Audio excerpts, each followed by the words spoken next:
آج ہم ایک ایسے موضوع پر بات کر رہے ہیں جو بظاہر ہماری روایات کا حصہ ہے، لیکن اس کے اندر کچھ بہت گہرے سوالات چھپے ہیں۔ ہم مفتی طارق مسعود صاحب کی قربانی کے مسائل پر کی گئی گفتگو کا جائزہ لیں گے۔ اور یہ جائزہ اس لیے اہم ہے کیونکہ یہ ہمیں ایک بہت بنیادی سوال کی طرف لے جاتا ہے۔ کیا قربانی محض ایک تکنیکی ضابطہ ہے یا اس کی اصل روح کوئی بہت وسیع سماجی مقصد ہے؟ بالکل، اور دیکھیں میرا موقف یہاں بڑا واضح ہے۔ قربانی بنیادی طور پر ایک انتہائی مخصوص اور تکنیکی عبادت ہے۔ اس میں وقت، طریقہ کار اور شرائط کی سختی سے پابندی لازمی ہے۔ اچھا، لیکن میں اسے ایک بالکل مختلف زاویے سے دیکھتی ہوں۔ میری نظر میں ان تمام ظاہری قواعد کے پیچھے ایک روحانی اور سماجی مقصد کار فرما ہے۔ شریعت نے محض ایک یوں سمجھے مشینی انداز مسلط نہیں کیا، بلکہ نیت اور فلاح کو ترجیح دی ہے۔ فلاح کی بات تو ٹھیک ہے، لیکن اگر ہم نصاب کو دیکھیں، زکوٰۃ میں 4 چیزیں ہوتی ہیں: سونا، چاندی، نقدی اور مال تجارت۔ لیکن قربانی میں فقہ نے ایک 5ویں چیز کا اضافہ کر دیا ہے: ضرورت سے زائد سامان۔ صحیح۔ اب اگر آپ کے گھر میں کوئی فالتو فرنیچر پڑا ہے یا اضافی ٹی وی ہے تو اسے بھی گن کر 52.5 تولہ چاندی کے برابر مالیت کا حساب لگایا جائے گا۔ میرا سوال یہ ہے کہ اگر یہ محض ایک جذبہ ہے تو اتنے ریاضیاتی اور کیلکولیٹڈ فریم ورک کی کیا ضرورت ہے؟ دیکھیں، آپ نے اس 5ویں چیز کے اضافے کی بات تو کی، لیکن اس کے پیچھے چھپی حکمت پر غور نہیں کیا۔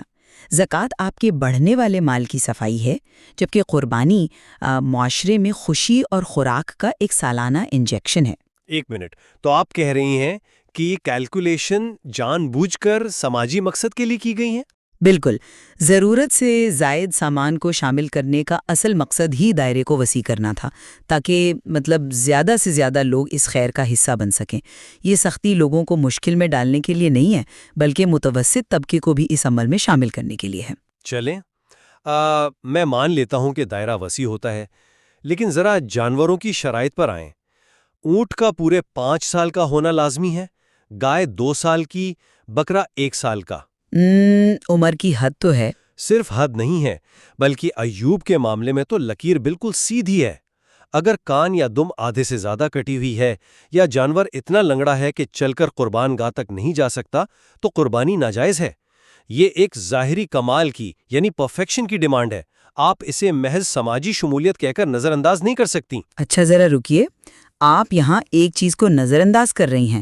اگر یہ پرفیکشن کی ہی ڈیمانڈ ہے تو پھر اس 6 ماہ والے دمبے کی رعایت کا کیا جواز ہے؟ آپ اس دمبے کی بات کر رہی ہیں جو موٹا تازہ ہو؟ جی بالکل۔ مفتی طارق مسعود صاحب نے واضح کیا ہے کہ اگر دمبا 6 ماہ کا ہو لیکن صحت میں اتنا موٹا تازہ ہو کہ 1 سال کے جانوروں میں چھوڑا جائے تو فرق کرنا مشکل ہو جائے تو اس کی قربانی جائز ہے۔ یہ رعایت کیا ظاہر کرتی ہے؟ میرے خیال میں یہ صرف ایک استثناء ہے۔ نہیں، یہ ثابت کرتی ہے کہ شریعت محض کیلنڈر کی تاریخوں اور ظاہری علامتوں کے بجائے عملیت پسندی پر زور دیتی ہے، اور دانتوں پر انحصار نہ کرنا اور حقیقی عمر کو دیکھنا، یہ بھی تو عوام کو بیوپاریوں کے دھوکے سے بچانے کے لیے ہے۔ شریعت آپ کو ایک حقیقت پسندانہ اپروچ دے رہی ہے۔ چلیں، اس 6 ماہ والے دمبے کو وقتی طور پر لچک کی علامت مان لیتے ہیں، لیکن جب ہم ذبح کے عمل پر آتے ہیں تو وہاں تو کوئی درمیانی راستہ نہیں ہے۔ وہ کیسے؟ ذبح ایک انتہائی پیچیدہ تکنیکی عمل ہے۔ شریعت نے واضح کیا ہے کہ ٹھیک 4 رگوں کا کٹنا لازمی ہے: خوراک کی نالی، سانس کی نالی اور 2 خون کی شریانیں، اور اس میں سب سے اہم نقطہ حرام مغز کا ہے، یعنی اسپائنل کارڈ۔ قصائی اکثر جانور کو جلدی ٹھنڈا کرنے کے لیے اس پر چھری مار دیتے ہیں۔ بالکل، جس کی سختی سے ممانت ہے، کیونکہ جب آپ حرام مغز کاٹ دیتے ہیں تو دماغ کا جسم سے رابطہ کٹ جاتا ہے، دل پمپ کرنا بند کر دے گا اور خون گوشت کے اندر ہی جم جائے گا۔ یہ کوئی سماجی اصول تو نہیں ہے نا، یہ ایک مکمل سائنسی اور تکنیکی پروٹوکول ہے۔ بات تو آپ کی ٹھیک ہے کہ اس کا تعلق انسانی صحت سے ہے، اور اس سے بھی بڑھ کر تکنیکی سختی دیکھیں۔ اگر کسائی جان بوجھ کر ذبح کے وقت تکبیر چھوڑ دے، مثلاً اس کے منہ میں گٹکا ہے اور وہ اسے گرنے سے بچانے کے لیے بسم اللہ اللہ اکبر نہیں پڑھتا، تو وہ جانور مکمل طور پر مردار ہو جاتا ہے۔ یہ ڈسپلن کی انتہا ہے۔ آپ کا یہ استدلال اپنی جگہ بہت وزنی ہے، خاص طور پر حرام مغز والا نقطہ، لیکن آپ کے تکبیر والے نقطے سے ہی میری بات ثابت ہوتی ہے۔ وہ کیسے بھلا؟ آپ کہہ رہے ہیں کہ جان بوجھ کر تکبیر چھوڑنے سے جانور مردار ہوتا ہے، تو سوال پیدا ہوتا ہے کہ اگر قصائی تکبیر پڑھنا بھول جائے تو کیا ہوتا ہے؟ کیا جانور حرام ہوتا ہے؟ نہیں، بھولنے کی صورت میں تو حلال رہتا ہے۔ تو بس اب اگر یہ واقعی ایک بے لچک سائنسی اور تکنیکی فارمولا ہوتا، جیسے سرجری کرنا، تو سرجن یہ نہیں کہہ سکتا کہ میں جراثیم کش دوا لگانا بھول گیا تھا اس لیے مریض کو کچھ نہیں ہوگا۔ شریعت نے یہاں تکنیکی کمال پر نیت اور انسانی مجبوری کو فوقیت دی ہے۔ لیکن بھولنے کا مطلب یہ تو نہیں کہ اصول سرے سے موجود ہی نہیں ہے۔ اصول موجود ہے، مگر وہ انسان کے لیے ہے۔ آپ جانور کے قبلہ رخ ہونے کی شرط کو ہی دیکھ لیں۔ سنت یہی ہے نا کہ جانور کو ذبح کرتے وقت قبلہ رخ کیا جائے۔ بالکل، یہ ایک واضح سنت ہے۔ لیکن اگر ایک تگڑا بیل بے قابو ہو رہا ہے اور اسے قبلہ رخ کرنا آپ کے بس میں نہیں ہے تو کیا حکم ہے؟ حکم یہ ہے کہ جیسے تیسے قابو میں آئے اسے ذبح کر دیں۔ شریعت کہتی ہے کہ انسان کی حفاظت سنت کی اس ظاہری شرط پر ترجیح رکھتی ہے۔ انسان کی آسانی اپنی جگہ، مگر کیا ہم اس عبادت کے ٹائم فریم اور نمائندگی یعنی وکالت کے تصور کو نظر انداز کر سکتے ہیں؟ دیکھیں، قربانی کا وقت کسی لچک کا قائل نہیں ہے۔ آپ قربانی کے مخصوص دنوں کی بات کر رہے ہیں؟ جی، آپ نماز عید سے 1 منٹ پہلے قربانی نہیں کر سکتے، اور یہ وقت صرف 3 دن تک محدود ہے۔ چوتھے دن قربانی کا کوئی مستند ثبوت موجود نہیں ہے۔ وقت کی یہ حد بندی تو ایک نظم و ضبط قائم کرنے کے لیے ہے نا؟ یہ محض نظم و ضبط نہیں ہے، یہ ایک غیر متزلزل قانون ہے۔ تکبیرات تشریق کا وقت دیکھیں، 9 ذوالحجہ کی فجر سے 13 ذوالحجہ کی عصر تک۔ یہ وقت اس قدر متعین ہے کہ اگر آپ نماز کے فوراً بعد مطلب کسی اور بات چیت میں لگ گئے تو اس تکبیر کی قضا بھی نہیں ہے۔ یہ فریم ورک ہمیں بتاتا ہے کہ خدا کا مقررہ وقت آپ کی ذاتی آسانی سے زیادہ اہم ہے۔ آپ نے ایام کی پابندی کی بات کی، لیکن میں اسی پابندی کے اندر موجود شمولیت پر بات کروں گی۔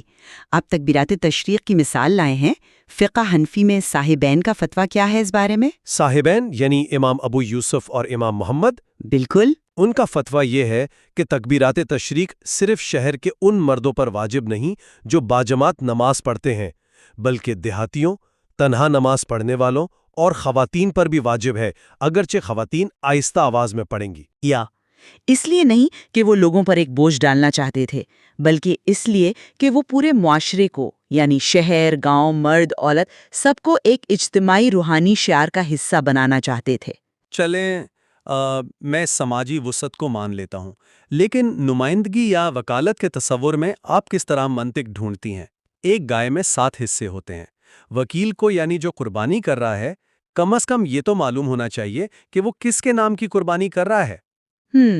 لیکن اگر نام معلوم نہ ہو تب بھی تو قربانی ہو جاتی ہے نا؟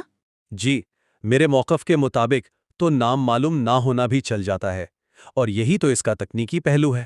نہیں، یہی تو اس عبادت کی روحانی وسعت ہے۔ فرض کریں آپ مجھے پیسے دیتے ہیں اور آپ کی نیت ہے کہ یہ حصہ آپ کی اہلیہ کی طرف سے ہے۔ مجھے اس بات کا علم بھی نہیں ہے، میں بس آپ کی طرف سے نیت کر کے ذبح کر دیتی ہوں۔ یہ کیسا ٹیکنیکل ڈسپلن ہے جہاں آپ کو اصل فرد کا نام تک نہیں پتا؟ وہ ایک انتظامی سہولت ہے تاکہ لوگ الجھن کا شکار نہ ہوں۔ لیکن ایک منٹ، اگر آپ کے بقول اس ساری مشق کا بنیادی مقصد سماجی فلاح اور غریبوں کو کھلانا ہے، تو پھر قربانی کرنے والے پر یہ سختی کیوں ہے کہ وہ اپنا گوشت بیچ نہیں سکتا؟ آپ تملیغ کے اصول کی بات کر رہے ہیں؟ بالکل، جب آپ نے کسی غریب کو گوشت دے دیا تو مکمل مالکانہ حقوق اس کے پاس چلے گئے۔ وہ غریب اس گوشت کو بیچے، فریج میں رکھے، شریعت اسے نہیں روکتی۔ لیکن قربانی کرنے والا خود نہ تو گوشت بیچ سکتا ہے اور نہ ہی کسائی کو اس میں سے بطور اجرت کچھ دے سکتا ہے۔ کسائی کی مزدوری جیب سے الگ دینی ہوتی ہے۔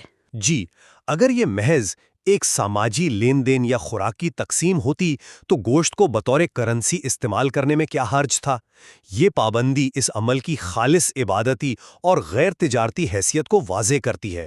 یہ کوئی غربت مٹاؤ مہم نہیں ہے۔ میں آپ کی اس بات سے مکمل اتفاق کرتی ہوں کہ یہ تجارت نہیں ہے، لیکن اگر آپ یہ ثابت کرنا چاہ رہے ہیں کہ اس کا غریبوں کی بھلائی سے کوئی تعلق نہیں ہے تو مفتی صاحب کے بتائے ہوئے اس غریب آدمی کے حکم پر غور کریں، وہ غریب جس کا کنبہ بڑا ہے۔ مالداروں کے لیے تو خیر 1/3 حصہ غریبوں کو دینے کی ترغیب ہے۔ مالداروں کے لیے ترغیب ہے، لیکن اس غریب کے لیے شریعت کی صراحت ہے کہ افضل یہ ہے کہ وہ ایک بوٹی بھی صدقہ نہ کرے، وہ سارا گوشت خود رکھ لے اور اپنے بچوں کا پیٹ پالے۔ تو آپ کے خیال میں یہ اس کی فلاحی روح کو ظاہر کرتا ہے؟ بالکل۔ اگر مقصد محض جانور کا خون بہانا اور سختی سے حصوں کی تقسیم ہوتا تو اس غریب پر بھی صدقہ لازم کیا جاتا، اور یہی نہیں تو ہم پرستی کے خاتمے کو دیکھیں۔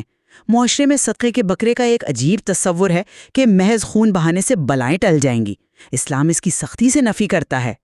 مطلب آپ کا اشارہ اس طرف ہے کہ عام دنوں میں بغیر کسی تہوار کے جانور ذبح کرنے کی کوئی فضیلت نہیں؟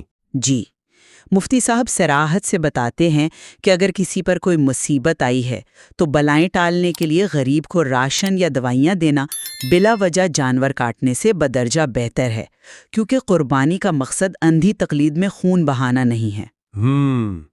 بات تو آپ کی قابل غور ہے۔ میرا خیال ہے کہ یہ بڑی گہری اور فکر انگیز بحث رہی ہے۔ اگر میں اپنے دلائل کو سمیٹوں تو میرا موقف یہیں قائم ہے کہ قربانی کا عمل حدود و قیود سے آزاد نہیں ہے۔ نصاب کی باریکیاں، ایوب کے اصول، ذبح کا سائنٹیفک پروٹوکول، یہ سب ثابت کرتے ہیں کہ دین میں قواعد کی غیر معمولی اہمیت ہے۔ بالکل، اور میں اس قانون کا احترام کرتے ہوئے یہ کہوں گی کہ ان قواعد کے اندر جو روح پھونکی گئی ہے وہ انسانیت کی بھلائی ہے۔ بھولنے پر تکبیر کی معافی یا غریب کا سارا گوشت اپنے بچوں کے لیے رکھ لینا، یہ ہمیں بتاتا ہے کہ ظاہری شرائط دراصل معاشرتی بہبود کا ذریعہ ہے۔ صحیح۔ میرے خیال میں آج کی اس گفتگو کے بعد ہم یہ دیکھ سکتے ہیں کہ یہ دونوں پہلو دراصل ایک ہی تصویر کے دو رخ ہیں۔ قربانی کے ان احکامات کو ہم ایک عمارت کے بلو پرنٹ کی طرح سمجھ سکتے ہیں، جس کی لکیریں بظاہر بہت سخت ہوتی ہیں۔ اور جب اس عمارت میں لوگ بستے ہیں تو وہی لکیریں ایک زندہ دھڑکتے معاشرے میں تبدیل ہو جاتی ہیں۔ بالکل۔ ہم اپنے سامعین کو دعوت دیں گے کہ وہ خود اس امتزاج پر غور کریں کہ کس طرح ایک تکنیکی عمل اور باطنی تقویٰ مل کر ایک مکمل عبادت تشکیل دیتے ہیں۔ آج کی گفتگو کے لیے اتنا ہی۔